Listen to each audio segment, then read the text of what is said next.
Manchester United were defeated by the dreaded set-piece dominant Gunners, and the United Twins need to speak about it. Hey, ready up.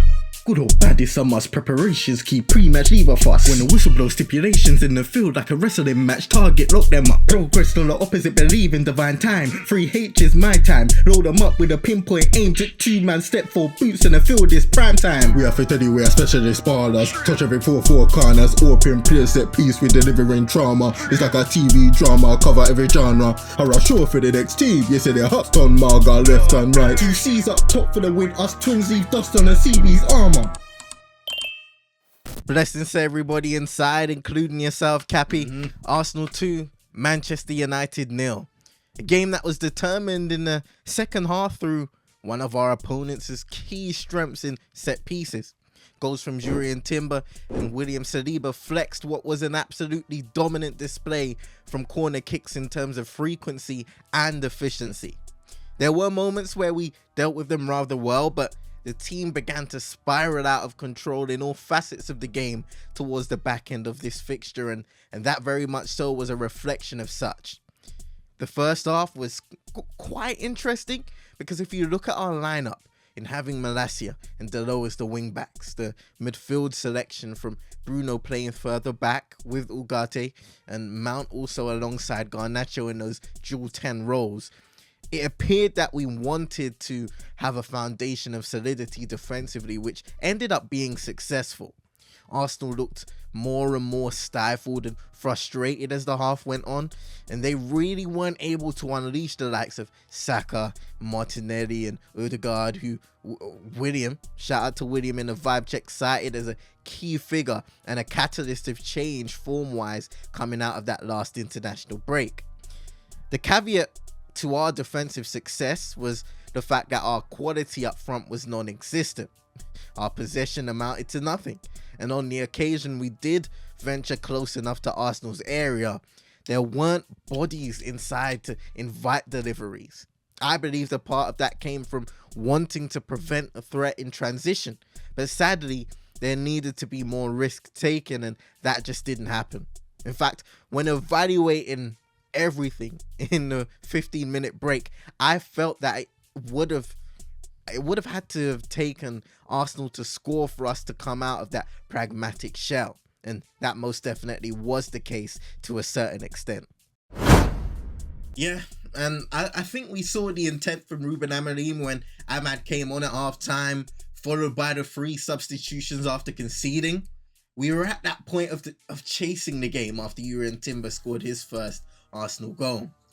Funny enough, the set piece they used initially, which really should have led to Thomas Partey, a Thomas Partey goal in the first half, seemed to take advantage of the disadvantages of zonal marking.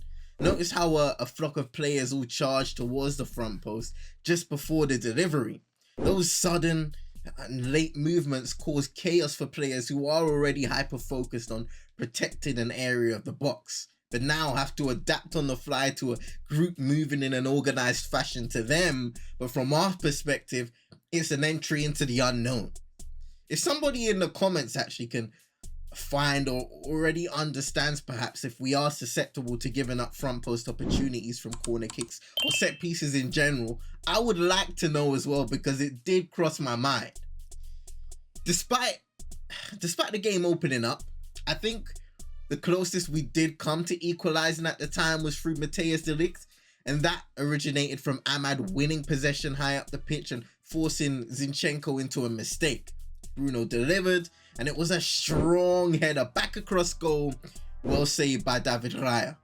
One of those moments that you look at and say, so close, but yet so far away from completely unbalancing the scales. The second goal for sure did hurt. We gave away another corner. This time I think as Marcus Rashford attempted to juggle up the ball to clear, he may have slipped or just completely lost concentration in that moment to give it away. And at the time, I was already saying this bodes trouble. Arsenal switched it up, looking to deliver the ball now towards the back post, where Thomas Partey nodded the ball right into William Saliba, who backed the ball in. Literally. Why? I had a feeling of the game being over at that point. The home crowd's energy continuously raised. Arsenal's confidence had significantly lifted and they were back to their scintillating best at times on ball. Ruben Amorim was on the bench rubbing his forehead in frustration as the game slipped away from our palms in devastating fashion. Set pieces were the difference in a game that lacked quality from both sides in open play. The difference was that we worked well defensively until things spiraled out of control, making Arsenal feel slightly claustrophobic with the lack of space they had to operate in attacking areas, whereas when it was time for us to dial numbers, each one ended with a you'll understand in post-production, my guy. But in all seriousness, what we do know right now is that Arsenal are the better team.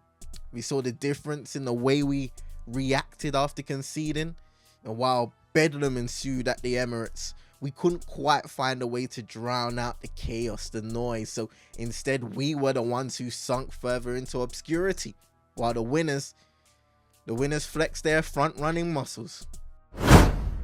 Ah man, first defeat for Ruben Amorim, plenty to reflect upon from now until Nottingham Forest on Saturday. They are currently 6th in the Premier League, but that could change depending on the result in that Bournemouth-Tottenham game. They lost against Manchester City tonight and have hit somewhat of a roadblock, only winning once in their last 4. 2 of those fixtures came against the current champions and our opponents tonight. So you can take that with a pinch of salt. Perhaps anybody who has watched Forest recently can share some insights into how they fared. And if you want to collab on a Vibe Check match preview, please get in contact with CM22ENT on X, formerly known as Twitter, and he'll get back to you.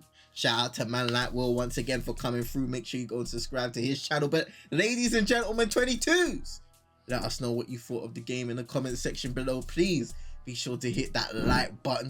Subscribe if you're new. Hit that, what did you say in the last video? Ting on the note bell to know when we drop these videos. Share to your friends and frenemies.